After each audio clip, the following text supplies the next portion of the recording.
Hello बच्चों, मैं doctor Sunita नंदला आज कक्षा 12th के लिए अभिव्यक्ति और माध्यम जो पुस्तक है उसकी नेक्स्ट वीडियो लेकर आई हूँ। टॉपिक है रेडियो के लिए समाचार लेखन की बुनियादी बातें कौन कौन सी हैं। रेडियो के लिए जो समाचार लिखते हैं उसमें जो महत्वपूर्ण बातें हैं वो कौन कौन सी होती हैं। रेडियो एक जनसंचार माध्यम है जो केवल श्रव्यता पर निर्भर करता है। समाज के प्रत्येक वर्ग के लिए ये उपयोगी है। इसका प्रयोग शिक्षित और अशिक्षित सभी प्रकार के व्यक्ति करते हैं। तो सबसे पहले बुनियादी बातें कौन सी होनी चाहिए इसमें। सबसे पहले तो जो टाइप की हुई कॉपी होती है वो साफ सुथरी और टाइप वाली होनी चाहिए। टाइप की हुई हो, साफ सुथरी हो। रेडियो समाचार को वाचक और वाचिका दोनों पढ़ते हैं। उनके लिए समाचार की ऐसी कॉपी तैयार करनी चाहिए ताकि उन्हें पढ़ने में कोई दिक्कत ना हो। यदि समाचार की जो कॉपी साफ सुथरी नहीं होगी, जो पढ़ने वाले हैं वो गलतियां करेंगे, या तो जो सुनने वाले हैं श्रोता हैं उनका ध्यान भ्रमित होगा, उनका ध्यान बट जाएगा, अच्छे से समझ नहीं आएगा। इसके लिए निम्नलिखित बातों की ओर ध्यान देना चाहिए। नंबर 1, जो कॉपी है वो ट्रिपल स्पेस में टाइप की होनी चाहिए। कॉपी ट्रिपल स्पेस में टाइप की होनी चाहिए। कॉपी के दोनों ओर हाशिया छोड़ा जाना चाहिए। एक पंक्ति में 12-13 शब्द से ज़्यादा नहीं होने चाहिए। पंक्ति के अंत में कोई भी शब्द विभाजित नहीं होना चाहिए। उदाहरण के तौर पर देखिए, मैंने नहीं लिखा है तो न यहाँ लिख दिया और ही यहाँ लिख दिया। इस प्रकार से कोई भी शब्द विभाजित नहीं होना चाहिए। अंत में कोई भी लाइन अधूरी नहीं होनी चाहिए। कि जो पेज के लास्ट में अगर देखें तो आधा अक्षर मतलब लाइन आधी यहाँ आधी अगले पेज पे है तो लाइन अधूरी नहीं होनी चाहिए। कठिन शब्द नहीं होने चाहिए। अंकों का 1 से 10 तक के अंक तो 1 से 10 शब्दों में लिखे जाने चाहिए और 11 से जो 100 हैं वो अंकों में लिखे जाने चाहिए। इससे बड़ी जो संख्या है वो केवल शब्दों में लिखी जानी चाहिए, नहीं तो पढ़ने में दिक्कत आती है। अगर ये लिख दिया तो आंकड़े काउंट करते रह जाएंगे। उदाहरण के तौर पर ये 3,12,420 लिखा जाना चाहिए, ना कि ये लिखा जाना चाहिए जिससे पढ़ने में आसानी हो। ये जो चिन्ह बनाए हैं जैसे प्रतिशत का है, डॉलर का, इनको ये ना बोल करके मतलब इसको ये नहीं लिखा जा करके इसको प्रतिशत और डॉलर ही लिखा जाना चाहिए। दशमलव का जो नज़दीक है, अगला जो पॉइंट है उसके नज़दीक है उसको पूरा बना देना चाहिए। जैसे 4.8 है इसको 5 नज़दीकी पूर्णांक में बदल देना चाहिए। खेलों का स्कोर है, मुद्रास्फीति के जो आंकड़े हैं वो सही लिखे जाने चाहिए। यथासंभव आंकड़ों का प्रयोग जितना हो सके उतना कम से कम प्रयोग करना चाहिए। रेडियो समाचार कभी भी संख्या से आरंभ नहीं होना चाहिए। समाचार पत्र पत्रिका के प्रकाशन के लिए संपादक के लिए एक संपादक विभाग होता है। ये सब इस बात का ध्यान रखते हैं कि प्रकाशन के लिए जो सामग्री भेजी जा रही है उसमें कोई गलती ना हो, कोई अशुद्धि ना हो। एक निर्दोष पत्र अथवा पत्रिका ही पाठकों को अपनी ओर आकर्षित करता है। उदाहरण के तौर इस साल चावल का उत्पादन पिछले वर्ष के 60 लाख टन से घट करके 50 लाख टन हो गया। इस वाक्य के स्थान पर हमें यह लिखना चाहिए कि इस साल चावल का उत्पादन पिछले वर्ष की तुलना में 16% घट करके 50 लाख टन रह गया, जो समझने में आसानी रहेगी।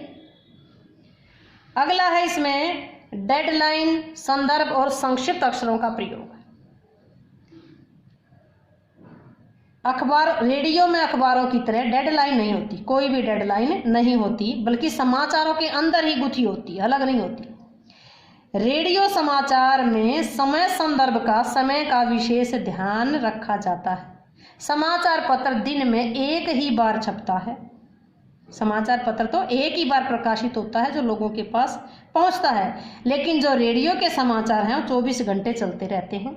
इसलिए श्रोता के लिए समय का फ्रेम हमेशा आज होकर रहता है। जैसे आज सुबह, आज दोपहर, आज शाम, इन शब्दों का प्रयोग किया जाता है। इसी प्रकार जैसे जो बैठक है, मीटिंग है, कल होगी या कल हुई बैठक में, इन शब्दों का प्रयोग किया जाता है।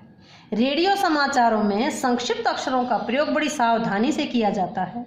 अच्छा तो ये होगा कि जो संक्षिप्त अक्षर हैं उनका प्रयोग किया ही ना जाए ताकि दिक्कत ना हो, और केवल और केवल लोकप्रिय जो संक्षिप्त अक्षर हैं उन्हीं का प्रयोग किया जाना चाहिए, तो अच्छा किया जाए तो अच्छा है। जैसे यूएनओ है, यूनिसेफ है, सार्क है, आईसीआई बैंक है, डब्ल्यूटीओ है, डब्ल्यूएचओ है, ये आदि जो प्रसिद्ध शब्द हैं केवल उन्हीं का प्रयोग किया जाना चाहिए, ताकि जो वाचक और वाचिका हैं, समाचार को पढ़ने वाले हैं, रेडियो समाचार को, उनको कोई भी दिक्कत ना हो। अगर उनको दिक्कत होगी तो गलत पढ़े जाएंगे, गलत इंप्रेशन पड़ेगा उसका। अगला नेक्स्ट क्वेश्चन बनता है इसी में कि जन संचार माध्यम में टेलीविजन का, टीवी का क्या महत्व है। आधुनिक युग में रेडियो के अलावा टीवी भी हमारे जीवन का एक महत्वपूर्ण अंग बन चुका है। ये देखने और सुनने का माध्यम है। इसके लिए समाचार या जो स्क्रिप्ट है लिखते समय इस बात का विशेष ध्यान रखा जाता है कि लिखित सामग्री पर्दे पर दिखाई जाने वाली सामग्री के सर्वथा अनुकूल हो। टीवी की जो स्क्रिप्ट है उसके माध्यम तथा रेडियो माध्यम से, टीवी की जो स्क्रिप्ट होती है वो रेडियो माध्यम से बिल्कुल अलग होती है। टीवी की जो स्क्रिप्ट में कम से कम शब्दों का प्रयोग करते हुए अधिक से अधिक खबर दिखानी होती है। अतः जो टेलीविजन में के लिए खबरों के लिए शर्त ये होती है कि लेखन दृश्य के साथ, जो सीन दिखा रहे हैं उसके साथ मेल खाए। कैमरे से जो शॉट्स लिए हैं उसको आधार बनाकर खबर लिखी जाती है। उदाहरण के लिए यदि जो शॉट्स हैं वो वन प्रदेश के हैं तो खबर भी वन प्रदेश के गांव की होगी, गांव या नगर शहर की नहीं होगी। इसी प्रकार अगर मान लो कि कई फैक्ट्री में आग लगी दिखाई है, आग लगी है तो दृश्य है, वैसी खबर भी होगी। तो आग लगी है तो उसमें सीन भी वही दिखाया जाएगा, दृश्य भी वही दिखाया जाएगा, क्योंकि बाढ़ का चित्र नहीं दिखा सकते। जैसे अखबार का जो इंट्रो होगा वो कैसा होगा, कहीं आग लगी है, यानी कि दिल्ली के ओखला इंडस्ट्रियल क्षेत्र की एक फैक्ट्री में आज सवेरे आग लगने से चार मजदूर घायल हो गए, लाखों की संपत्ति जलकर रहा। कोई आग के कारणों का, आज सवेरे आग लगने से आग के कारणों का पता नहीं चला, पता लगाया जा रहा है।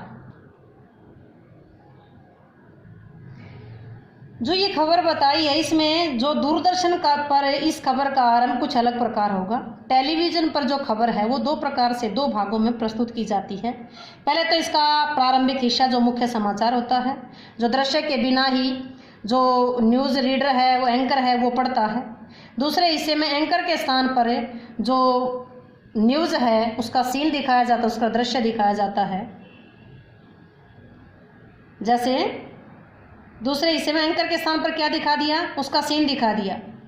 दिल्ली की एक फैक्ट्री में लगी आग की प्रारंभिक खबर को एंकर इस प्रकार से पढ़ सकता है कि आग की लपटें सवेरे 7 बजे दिखाई दी, शीघ्र ही आग सारी फैक्ट्री में फैल गई। मतलब अपने अपने तरीके होते हैं, तरीके अनेक होते हैं। देख करके उसको, दृश्य को देख करके और न्यूज़ को सुन करके दर्शक और जो श्रोता हैं वो दर्शक आसानी से समझ सकते हैं। वास्तव में दूरदर्शन के लिए खबरें लिखने के अनेक तरीके हो सकते हैं।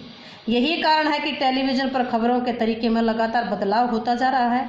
इस बात को हम टेलीविज़न पर प्रकाशित होने वाली खबरों को देखकर और सुनकर समझ सकते हैं, लेकिन इतना निश्चित है कि दूरदर्शन की खबरों का हमारे जीवन में विशेष महत्व है। तो वीडियो आपको अगर अच्छी लगी हो तो लाइक करें, शेयर करें, चैनल को सब्सक्राइब जरूर करें।